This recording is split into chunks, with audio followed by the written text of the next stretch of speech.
15 minutes maximum, hein, pour préciser. Ça serait bien.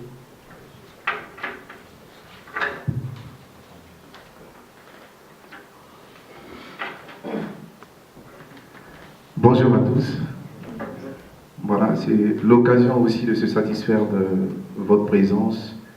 Et au nom de la dynamique de Jeunes Émergents, je me satisfais et je vous remercie infiniment d'avoir répondu aussi massivement. Et certainement, nous comptons encore sur la présence d'autres personnes, d'autres amis, d'autres camarades qui sont encore en route. Je suis Christelle Bayonne, ça a été fait, président de la dynamique de Jeunes Émergents. Et j'interviens à l'occasion de ces assises sur le thème qui est la diaspora congolaise, une nécessité, une opportunité sur le développement socio-économique du Congo.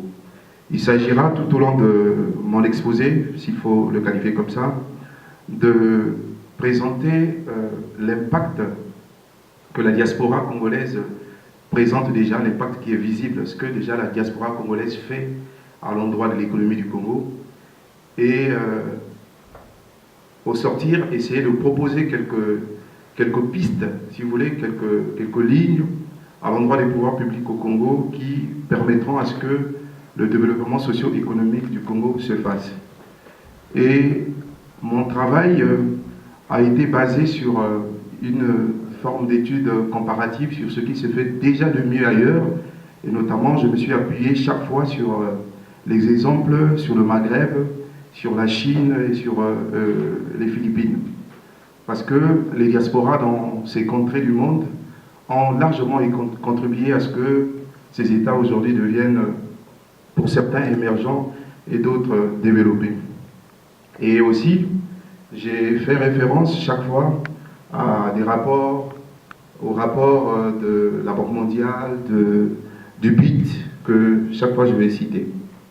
Voilà un peu la présentation de façon lapidaire de mon travail. Alors, la lutte contre le chômage des jeunes au Congo est une condition essentielle pour vaincre la pauvreté, pour établir la stabilité politique et sociale et pour impulser un développement socio-économique durable. En effet, depuis les indépendances, plusieurs politiques successives ont été établies, mais n'ont pu résoudre le problème du chômage de la jeunesse, tant depuis l'expansion de la démographie des jeunes n'a cessé de croître. Je vais chaque fois me reposer un peu pour appuyer mon propos. Nous savons qu'aujourd'hui, depuis les années 60, l'accession à l'indépendance du Congo, tour à tour, les gouvernements qui se sont succédés ont tenté de mettre en place un certain nombre de politiques pour pouvoir éradiquer la pauvreté, sinon le chômage de la jeunesse, tant nous savons que la jeunesse constitue la frange la plus importante de la population. Mais il s'est avéré que chaque fois, ces politiques ont été soit insuffisantes, soit encore inadaptées à l'éradication de ce grand problème qui est le chômage de la jeunesse. Il s'est avéré que l'absence des bons débouchés d'emploi, d'une part, et les limites des systèmes d'éducation et de formation, d'autre part, ont entraîné l'émigration et l'exode de la jeunesse congolaise. Soit cette jeunesse, soit hautement qualifiée, soit en quête de qualification. Le fait qu'il y ait ce problème de difficulté, sinon de manque d'éradication du chômage au Congo, ça a entraîné, d'une part, une jeunesse qui est déjà qualifiée, c'est-à-dire une bonne jeunesse qui a étudié sur place à l'intérieur du pays, qui est diplômée, qui est hautement qualifiée, d'émigrer, d'aller ailleurs, de choisir l'étranger, soit encore par défaut du système de formation et du système d'éducation au Congo. Je parle notamment de, je me rappelle, moi, en étant à la fac de droit, il n'y avait pas le 3e cycle. Quand on finissait avec la maîtrise, il fallait absolument obtenir une inscription, partir ailleurs. Donc, par défaut de ce système d'éducation et de formation, certains ont choisi aussi l'étranger pour pouvoir se former. C'est ainsi que je parle d'une jeunesse qui est soit hautement qualifiée, qui a émigré, et une jeunesse qui est en quête de qualification. L'absence des débouchés dans notre pays d'origine a poussé, comme je le disais tout à l'heure, de nombreux jeunes à focaliser leur intention vers l'étranger. Dans notre enquête, j'entends ici la dynamique de Jeunes Émergents, dans notre enquête d'opinion menée dans l'ensemble du pays, les jeunes expriment un fort désir d'émigrer. Les représentations médiatiques et culturelles de la grande richesse disponible à l'étranger, notamment en Europe, alimentent des attentes peu réalistes et des sentiments d'exclusion parmi les jeunes. Nombre de ces jeunes sont à ce point désireux d'échapper à leur situation de pauvreté et de chômage qu'ils risquent leur vie en tentant l'immigration clandestine, et d'autres pour des raisons de scolarité, pour défaut du système éducatif, comme je le soulignais tout à l'heure, universitaire et académique, voilà, tentent ce qu'on appelle l'immigration légale. Je voulais dire par là que voilà, les causes qui ont conduit à ce que certains d'entre nous ici partent du pays sont celles que je venais d'évoquer. C'est soit parce qu'on a voulu se performer dans la formation, ou soit encore parce qu'il y a un manque criard de débouchés sur le marché de l'emploi au Congo. Alors, cette frange de la population congolaise, essentiellement jeune, se retrouvant à l'étranger, hors de son pays d'origine, constitue ce qu'on appelle la diaspora. Je n'ai pas voulu aller dans une recherche étymologique du mot diaspora. J'ai simplement compris que la diaspora était constituée de cette frange de la population congolaise qui habite à l'étranger. Entendant ici l'étranger, pas que la France ou l'Europe, mais ça peut être aussi l'Afrique, l'Asie et les Amériques, pourquoi pas. Il est vrai qu'à l'analyse des causes de cet exode, il apparaît que l'émigration de la jeunesse congolaise définit l'échec de la République dans toute l'étendue de ses politiques. On peut le croire, c'est peut-être une évidence que si les Congolais sont partis pour des horizons d'ailleurs, certainement parce que la République, dans l'étendue de ses politiques, a échoué. C'est ce qu'on peut croire au prime abord. Mais au cours de ces assises, donc aujourd'hui, nous inversons la réalité en rappelant au gouvernement que l'exode des cerveaux ne constitue pas un problème majeur pour les Congolais en raison du déficit d'emploi décent, mais bien au contraire une opportunité, pour ne pas dire une chance, pour impulser le développement socio-économique.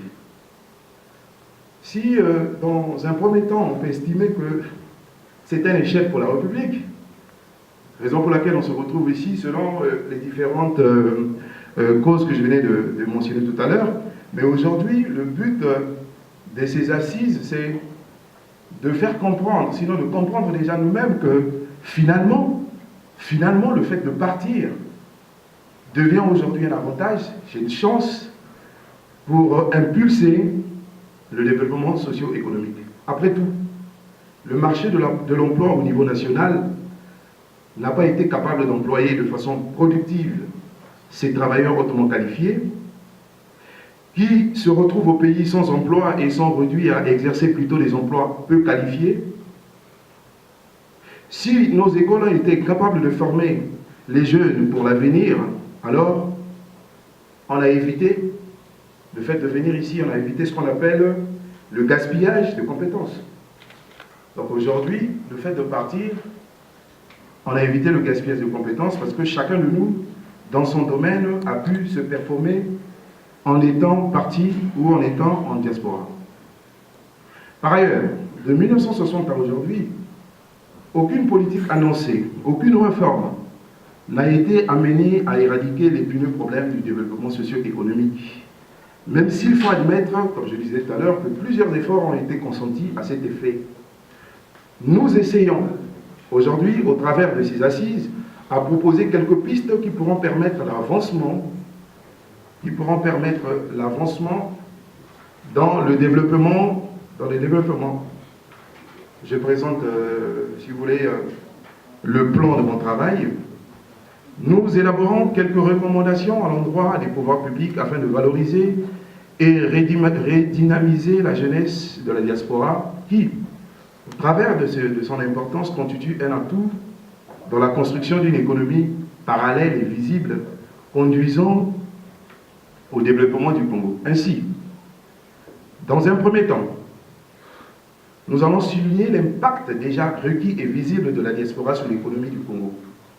Donc, dans un premier temps, nous allons voir quel est l'impact de la diaspora, l'impact actuel, je veux dire constant, je veux dire à l'instant T, l'impact de cette diaspora que nous constituons ici sur l'économie actuelle du pays. Ça sera le grand A.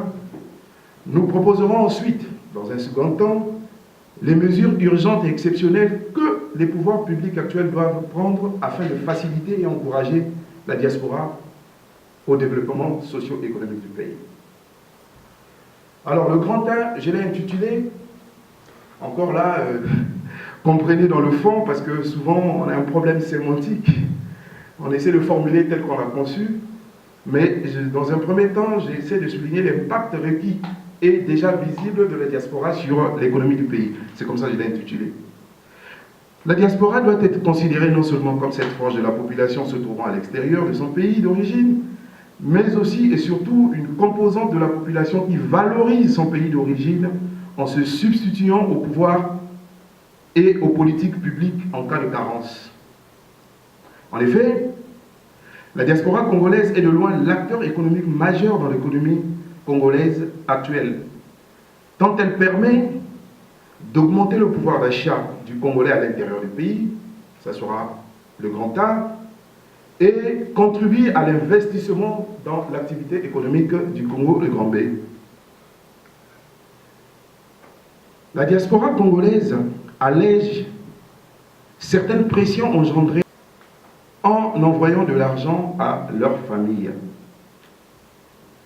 Nous savons aujourd'hui que à la fois le chômage, à la fois les crises politiques, sociales que le Congo a connues, on nous parle aujourd'hui de la baisse du prix de baril de pétrole, nos familles qui sont restées au pays trament pour essayer de mettre un peu de pain dans leur assiette.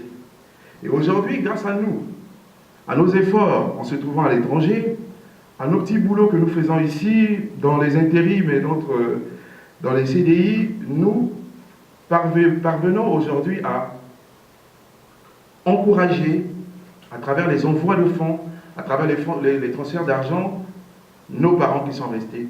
Et cette attitude crée, ou mieux augmente le pouvoir d'achat des ménages au Congo. Et ce faisant, la diaspora devient un acteur majeur dans l'augmentation du pouvoir d'achat, donc du coup, dans le développement, si vous voulez, l'impact dans la croissance économique du Congo.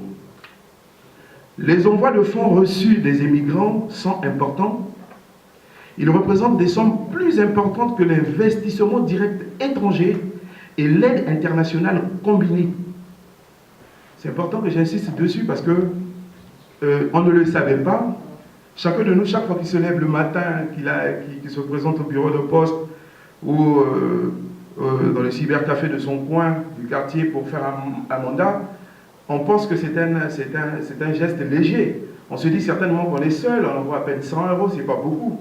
Mais or, un rapport du BIT, Bureau international du travail de 2010, démontre que les transferts de fonds, les envois d'argent que nous faisons au Congo constituent, c'est important, ils représentent les sommes plus importantes que l'investissement direct étranger et l'aide internationale combinée. Ça veut dire quoi? Les opérateurs économiques étrangers qui viennent investir au Congo et les aides que le Congo reçoit à travers les organisations internationales combinées, les transferts d'argent que nous, on fait au Congo dépassent tout ça là. Et j'insiste dessus, c'est pour démontrer l'importance de la diaspora que nous sommes dans l'économie actuelle du pays. Et là, j'ouvre une brèche. Il était donc super important qu'aujourd'hui, que la diaspora décide de réfléchir sur différentes propositions, différentes pistes qui feront à ce que le développement socio-économique du pays se fasse, parce que finalement, on croyait qu'on était en marge, mais au fond, on est un acteur super important dans l'économie actuelle du pays. Les envois de fonds servent également à financer les études des jeunes qui constituent l'avenir du pays. Par exemple, au Maghreb, souvenez-vous, je disais que j'ai essayé de voir ailleurs ce qui se fait de mieux, et chaque fois, je vais, à titre comparatif, citer soit les pays du Maghreb, soit la Chine ou les Philippines, comme je le disais tout à l'heure. Donc je disais que les envois de fonds servent également à financer les études des jeunes qui constituent l'avenir du pays. Donc il y a au prime abord, ces envois de fonds servent à augmenter le pouvoir d'achat dans les ménages du Congo, mais ces envois de fonds servent aussi à financer les études des jeunes qui constituent l'avenir du pays. Chacun de nous a envoyé un jour de l'argent pour que son petit frère ou sa petite nièce paye son école privée ou ses fournitures scolaires. Et à ce propos, au Maghreb, près de 20% des envois des transferts de migrants ont servi à financer les études des enfants. Toujours selon le même rapport du BID de 2010 que je citais tout à l'heure. Près de 20% des transferts d'argent qui ont été opérés dans le Maghreb, tous les pays du Maghreb compris, ont servi justement à financer les études des enfants. Même si la récente crise économique et la montée du chômage en Europe ont une incidence directe sur les niveaux d'envoi de fonds des migrants et pourraient avoir entraîné certains ménages en dessous du seuil de pauvreté, il n'en demeure pas moins que l'apport de la diaspora par les transferts de fonds constitue un curseur remarquable quant à l'augmentation du pouvoir d'achat des Congolais à l'intérieur. C'est vrai que depuis 2008, le clash boursier, Lehman Brothers et consorts, nous sommes dans une crise économique. Actuellement en France, nous qui y habitions, nous savons que le chômage atteint des proportions incommensurables, 10% de chômage. Malgré ça, nous n'avons pas de travail, mais sous la base de ce qu'on peut avoir, soit par nos RSA, soit par nos allocations, soit par nous-mêmes aussi, nous qui faisons un peu de business en parallèle, voilà, nous arrivons toujours à penser à nos parents, même si on ne peut plus les envoyer tels qu'on les envoyait avant, parce qu'avant, on pouvait se permettre de les envoyer 200, 300 000 par mois, mais là, la crise économique aussi nous a touchés et nous empêche, mais même si c'est une évidence à relever, à l'étranger, en diaspora notamment, il n'en demeure pas moins que nous continuons toujours à envoyer et à aider nos parents. De même, le trésor public congolais, bénéficie par le prélèvement des commissions sur ces transferts et l'impôt sur les entreprises y afférentes. Parce qu'il y a nos familles qui en bénéficient, mais l'État en bénéficie aussi. Parce que, croyez-moi que Western Union, MoneyGram et le reste, voilà, il y a une commission qui est touchée par le Trésor public, et il y a aussi un impôt qui est prélevé sur ces entreprises qui effectuent ou assurent ces transferts. Donc du coup, une fois de plus, la diaspora que nous constituons ici permet à ce que l'économie actuelle du Congo marche, si vous voulez, pour faire simple. Donc du coup, je reviens dessus, nous sommes un acteur très très important dans l'économie du Congo. Ainsi, le pouvoir d'achat créé par la diaspora se traduit également dans l'investissement opéré par celle-ci sur les activités économiques génératrices d'emplois à valeur ajoutée. Je pars dans le grand B. Parce que nous, en tant que diaspora, nous ne faisons pas qu'alimenter nos familles, mais nous aussi, à travers quelques initiatives personnelles, privées que nous prenons, nous parvenons à créer des activités économiques génératrices d'emplois à valeur ajoutée. Nous savons qu'il y a certains d'entre nous qui ont des bus, il y a des gens qui ont des bus au pays, il y a d'autres qui ont fait des hôtels, des auberges, il y en a d'autres qui se sont lancés dans les activités. J'ai un ami, par exemple, Christian Manyungi, que Rodrigue Fila connaît très bien, qui est actuellement à Brazzaville et qui s'est lancé dans les domaines de la pharmacie. Et ce genre d'activité économique permettent non seulement à l'économie congolaise de souffler, mais aussi, par l'initiative individuelle et privée des gens de la diaspora, générer des emplois à valeur ajoutée. Donc, Grand B, je l'ai intitulé « Investissement de la diaspora dans l'activité économique du Congo ». Étant donné que le Congolais de l'étranger est conscient des difficultés économiques de son pays et soucié d'améliorer le quotidien de ceux-ci qu'il a laissé derrière lui, il est investi de la volonté d'entreprendre. Ainsi, les envois de fonds ci-dessus mentionnés, au Maghreb, par exemple, 10% des transferts de fonds ont servi à financer le développement des entreprises et 7% à des achats du matériel agricole. De même, comme nous le savons bien, je le disais tout à l'heure, beaucoup des Congolais de la diaspora ont investi dans différents domaines relevant des activités économiques telles que dans les transports, dans l'hôtellerie, dans la restauration, les pharmacies, je pense à mon ami Christian Magnongi, dédicace encore, les pharmacies, etc. Créant ainsi des emplois durables à valeur ajoutée pour les Congolais restés depuis longtemps en marge du marché de l'emploi.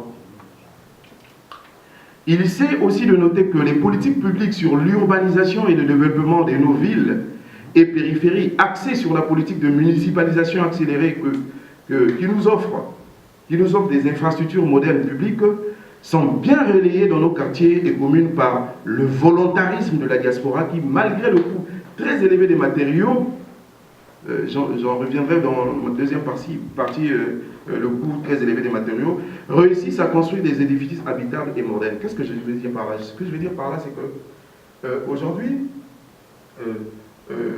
la politique de la municipalisation accélérée amorcée par le gouvernement permet aujourd'hui à ce que le Congo se dote des infrastructures, mais à intérêt général.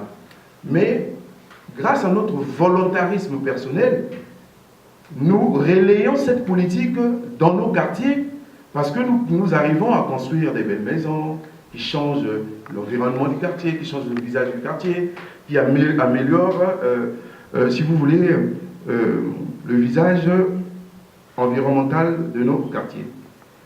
D'essayer d'envisager quelques pistes qui vont être soumises à nos pouvoirs publics pour permettre à ce que le développement socio-économique se fasse. Donc c'est mon grand 2. Je vais, sans être spécialiste sur certaines propositions que je vais faire, je ne vais pas pouvoir les développer parce que je ne suis pas spécialiste forcément. J'ai aimé une idée et certainement les assises dans l'auditoire trouveront les spécialistes pour pouvoir développer les propositions que je vais faire. Alors, donc, grand 2, je l'ai intitulé « Mesures réclamées au pouvoir public afin de faciliter et encourager la diaspora au développement économique ».